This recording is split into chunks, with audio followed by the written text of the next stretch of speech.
آج کی pod cost 17 infantry regiment, جس کو 17 لوئل انفنٹری ریجمنٹ بھی کہا جاتا تھا، یعنی 17 وفادار ریجمنٹ۔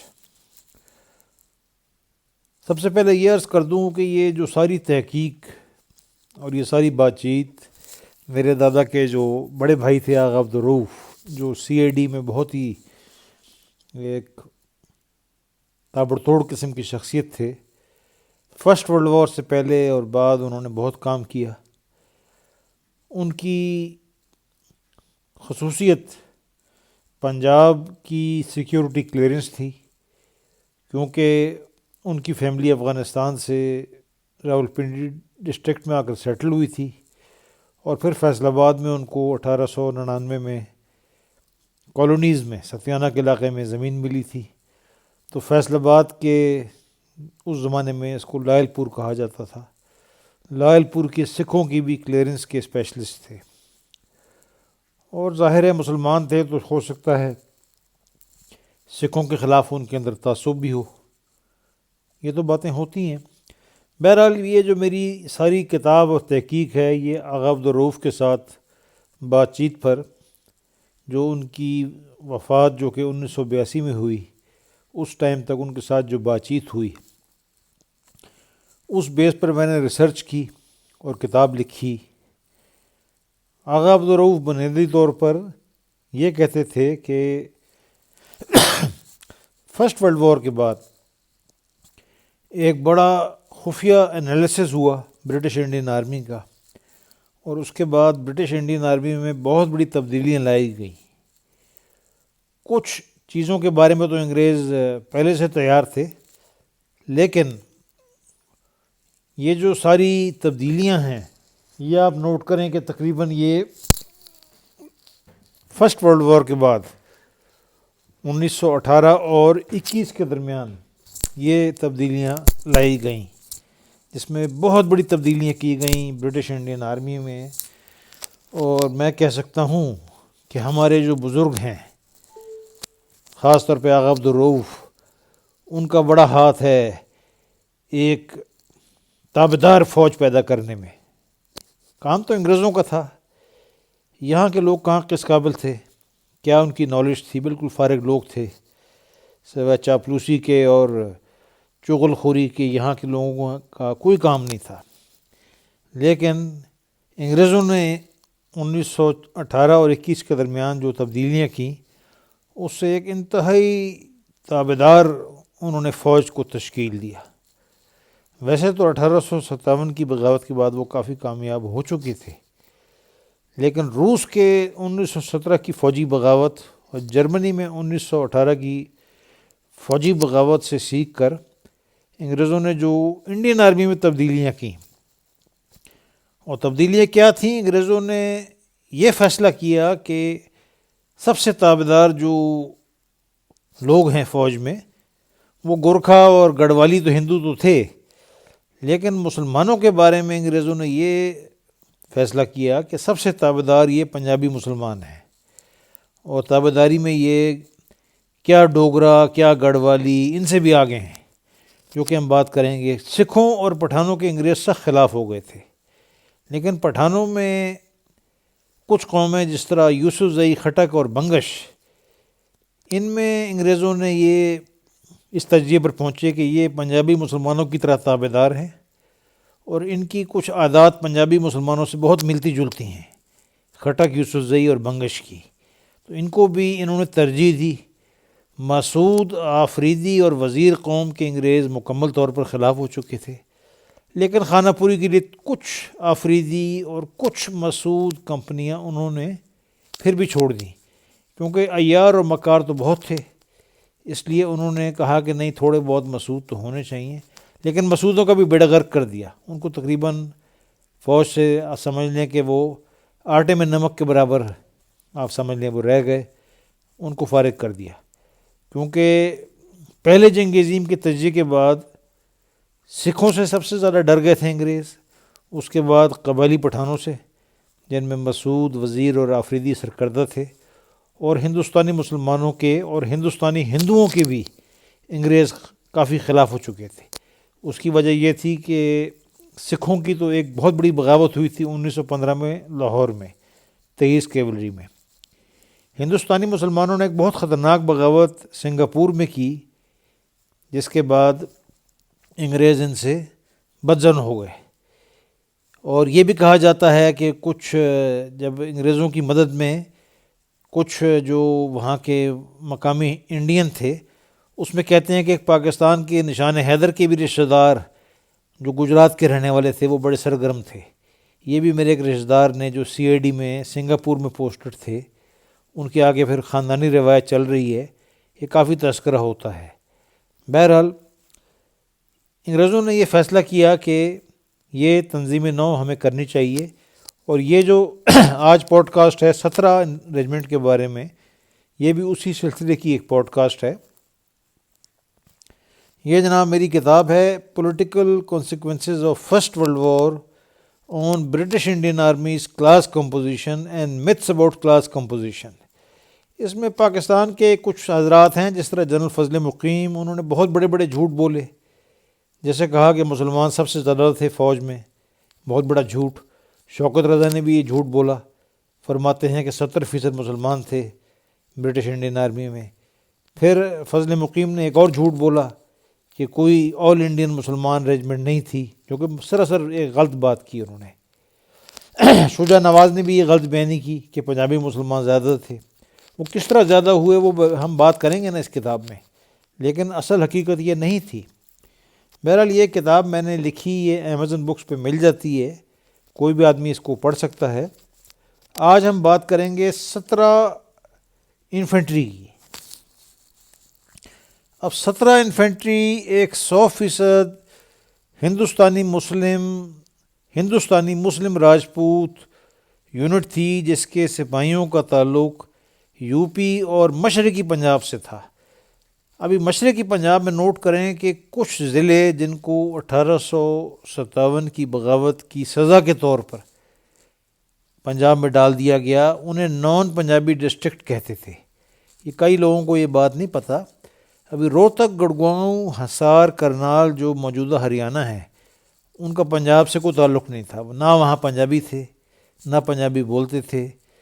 تو اس یونٹ میں 100% ہندوستانی راجپوت مسلمان تھے، جن میں سے چند کمپنیاں UP سے اور چند کمپنیاں مشرقی پنجاب کے پنجابی نہ بولنے والے ضلعوں سے تھیں، روہتک، گڑگاؤں، کرنال اور حصار۔ اچھا، اس یونٹ نے جنگ میں بڑی اچھی کارکردگی دکھائی۔ اس کو مشرقی افریقہ میں استعمال کیا گیا جرمنوں کے خلاف۔ اس نے بہت اعلیٰ کارروائی دکھائی، اس کی بہت تعریف ہوئی، اس کے آپریشنز کو بہت اس کو سراہا گیا، وغیرہ وغیرہ۔ اس کے بعد جنگ کے آخر میں یہ ایجپٹ اور فلسطین کے محاذ پر بھی اس کو لے کے جایا گیا، لیکن 1921 میں اس کو ڈس بینڈ کر دیا گیا۔ اب یہی آغا عبدالرؤف سے ڈسکشن ہوئی تو انہوں نے کہا کہ ایک تو 5 لائٹ انفینٹری جو تھی، جو ہندوستانی مسلمانوں کی بغاوت تھی سنگاپور میں، اس سے انگریز بہت گھبرا گئے تھے۔ انہوں نے کہا بھائی جان چھڑاؤ ان سے، کیونکہ ظاہر ہے وہ جس طرح آغا عبدالرؤف کہتے ہیں کہ انگریز افسر کہتے تھے کہ بھائی ہمیں تو تابعدار لوگ چاہیے، ہمیں ایسے لوگوں سے کیا غرض کہ جو ہمارا ہی امن اور سکون برباد کر دیں، ہم پر ہی حملہ آور ہو جائیں، ہمارے ساتھ ہی شورش کریں۔ اور دوسرا یہ بھی تھا کہ UP اور بہار میں 1919 اور 21 میں نان کوآپریشن موومنٹ میں بڑی گڑبڑ ہوئی تھی، تو اس وجہ سے نہ صرف ہندوستانی مسلمانوں کے بلکہ ہندوستانی ہندوؤں کے بھی بہت خلاف ہو گئے تھے انگریز۔ تو یہی کہا جا سکتا ہے کہ 17 انفینٹری کو جو 1921 میں ڈس بینڈ کیا گیا، اس کی یہی وجہ تھی کہ انگریز جو تھے وہ ہندوستانیوں سے تو خیر بہت تنگ آ چکے تھے، لیکن سب سے زیادہ ہندوستانی مسلمانوں سے تنگ آ چکے تھے۔ تو انہوں نے کہا بھائی جان چھڑاؤ، اس یونٹ کو ختم کرو۔ اس کو جناب ڈس بینڈ کر دیا گیا۔ ہندوستانی ہندوؤں سے بھی بہت تنگ آئے تھے، جس کی ہم نے بات چیت کی ہے کئی مختلف پوڈ کاسٹ میں، اس سیریز میں، اور کرتے رہیں گے۔ بہرحال 17 انفینٹری کو ڈس بینڈ کر دیا گیا۔ اب تھوڑا سا میں آپ کو اس کی تاریخ کے بارے میں بھی بتا دوں۔ یہ اس کا بیج ہے۔ اس کو دی لوئل ریجمنٹ کہا جاتا تھا. یعنی ستم ظریفی دیکھیے کہ 1857 میں اس یونٹ کے سپاہی انگریزوں کے ساتھ وفادار رہے، حالانکہ ہندوستانی تھے، زیادہ ہندو تھے، وفادار رہے. لیکن بعد میں 1921 میں اس کو اس شبے میں کہ بغاوت کر سکتی ہے، اس کو ڈسبینڈ کر دیا گیا. یہ اس کا ایک اور بیج ہے، آپ دیکھیں، دی لوئل ریجمنٹ. آپ یہ دیکھیں، یہ اس کا بیج ہے. یہ بیج اس کا 1921 ڈسبینڈ ہونے تک تھا. پہلی جنگ عظیم میں بھی اس کا یہی بیج تھا. یہ ذرا دیکھیں غور سے آپ. یہ جناب اس کا بیج ہے. اس کو لوئل پوربیہ ریجمنٹ بھی کہا جاتا تھا. 17 لوئل پوربیہ ریجمنٹ.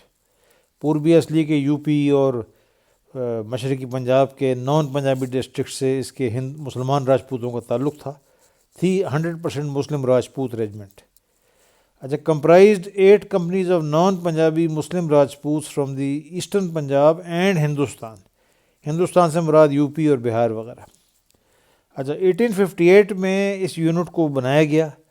اس وقت اس کو لوئل پوربیہ ریجمنٹ کا خطاب دیا گیا، اور اس میں 3rd Bengal native infantry, 36 Bengal native infantry اور 61 بنگال نیٹو انفینٹری کے وہ سپاہی تھے جو 1857 کی بغاوت کے دوران انگریزوں کی کمپنی سے وفادار رہے اور ان کے ساتھ باغیوں کے خلاف لڑے. اب یہ بھی نوٹ کر لیں کہ بنگال آرمی میں کوئی بنگالی نہیں تھا. بنگال آرمی کا بنگالیوں سے کوئی تعلق نہیں تھا، یہ بھی نوٹ کر لیں. بنگال آرمی میں 80% ہندو تھے جو یو پی اور بہار سے جن کا تعلق تھا، اور چند مسلمان تھے. اب 1858 میں یہ یونٹ بنائی جاتی ہے لوئل پوربیہ ریجمنٹ کے نام سے. 1861 میں جب ری آرگنائزیشن ہوتی ہے برٹش انڈین آرمی کی، اس وقت کمپنی چلی گئی ہے، انگلستان کی حکومت نے باغیں سنبھالنی ہیں انڈیا کی. اب ان کی فوج ہے، کمپنی فارغ ہو گئی ہے.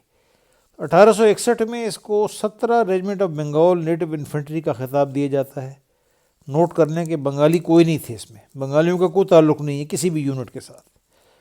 اب 1864 میں اس کو 17 loyal Purbiya regiment of Bengal native infantry کا خطاب دیا جاتا ہے، جو کہ فرسٹ ورلڈ وار تک ایسے ہی رہا. اب اس کے بیٹل آنر کون سے ہیں جناب؟ یہ سیکنڈ افغان وار میں لڑی. اس کو بیٹل آنر افغانستان 1879 to 80 دیا گیا.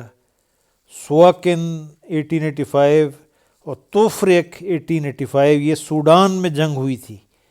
اس میں انگریزوں نے اپنی فوج بھیجی تھی یہاں سے.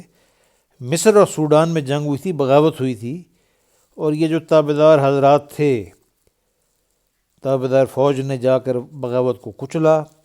اچھا، پہلی جنگ عظیم میں جناب یہ مشرقی افریقہ اور مصر میں استعمال کیا گیا اس کو، اور وہاں بھی انہوں نے بڑے اچھے طریقے سے ساری کارروائی کی. لیکن ان کو 1921 میں بغیر کوئی وجہ بتائے ڈس بینڈ کر دیا گیا. تو یہ سیریز چل رہی ہیں جس میں ہم بتائیں گے کہ انگریزوں نے کس طرح سے یہ فوج میں تبدیلیاں کیں، جس سے آج تک ایسے بھی ایک ملک ہے جس کو بڑا فائدہ ہوا، تابعدار لوگ لانے سے فائدہ ہوا. اور ویسے بھی اگر دیکھا جائے تو پولیٹیکل سٹیبلٹی کے لحاظ سے انقلاب جو بھی آیا، چاہے روس میں آیا، چاہے ایران میں آیا، چاہے جرمنی میں آیا، انہوں نے صرف نفسہ نفسی اور بد انتظامی پیدا کی، کوئی خاص فائدہ نہیں ہوا. تو اس لحاظ سے اگر دیکھا جائے تو میں سمجھتا ہوں، پہلے تو میں اس بات پہ متفق نہیں تھا، لیکن اب میں سمجھتا ہوں، کیونکہ 60 سال سے زیادہ کی عمر ہو گئی ہے. میں نے فوج کو بھی دیکھا، افغانستان میں بھی میں نے کافی سروس کی، اور تاجکستان وغیرہ آرمینیا میں بھی کچھ تھوڑا سا واسطہ رہا مختلف قسم کے خانہ جنگی کے حالات سے. اب 60 سال کی عمر کراس کر کے یہ میں سوچتا ہوں کہ یہ واقعی یہ جو انقلاب وغیرہ اور یہ فوجی بغاوت ہے، اس کے صرف نقصانات ہی نقصانات ہیں. فوج چاہے جتنی بھی تابعدار ہو، اور یہ صاف بات ہے کہ ہمارے تو بزرگ تابعدار تھے، پہلے وہ افغانستان کی فوج میں تھے، پھر وہاں سے کسی بات پہ انہوں نے جناب ہندوستان کا رخ کیا تو رنجیت سنگھ کی فوج میں شمولیت اختیار کی۔ اس کے بعد جب رنجیت سنگھ کی فوج کو شکست ہوئی تو ہمارے بزرگوں نے ایسٹ انڈیا کمپنی کی فوج میں شمولیت اختیار کی، اور 1857 میں بھی کافی خدمات انجام دیں انہوں نے۔ جو بغاوت ہوئی تھی اس میں دہلی وغیرہ میں انہوں نے انٹیلیجنس میں بڑی خدمات انجام دیں، سیکنڈ افغان وار میں بڑی خدمات انجام دیں۔ اس کے بعد بھی مختلف جگہ پر انہوں نے بڑی خدمت کی۔ یہ بھی تابع دار تھے، صاف صاف بات ہے۔ تو تابع دار لوگوں کو تو وہی پہچان سکتا ہے نا جو خود ایک جس کا تابع دار بیک گراؤنڈ ہو۔ تو بہرحال یہ میں سمجھتا ہوں کہ جو انگریزوں نے تبدیلیاں کیں، تابع داری پیدا کی، اس میں کچھ ایسے فوائد تھے جو بغاوت یا انقلاب سے زیادہ بہتر ہیں اور ضروری ہیں۔ تو آج بھی میں یہ سمجھتا ہوں، ایک زمانے میں کمیونسٹ پارٹی کا بھی ممبر رہا اور کافی ایکٹیو تھا، لیکن اب میں یہ سمجھتا ہوں کہ واقعی جو روس کی بغاوت تھی یا جو جرمن آرمی کی بغاوت تھی، امپیریل جرمن آرمی کی، یا ایران کی جو آرمی نے بغاوت کی، اس کا صرف نقصان ہی نقصان ہوا، فائدہ کوئی نہیں ہوا۔ بہرحال یہ ایک لمبی ڈسکشن ہے۔ آج کی ہماری جو بات چیت ہے وہ 17 ریجمنٹ کے بارے میں تھی، اور امید کرتا ہوں کہ آپ لوگوں کو دلچسپ لگی ہوگی۔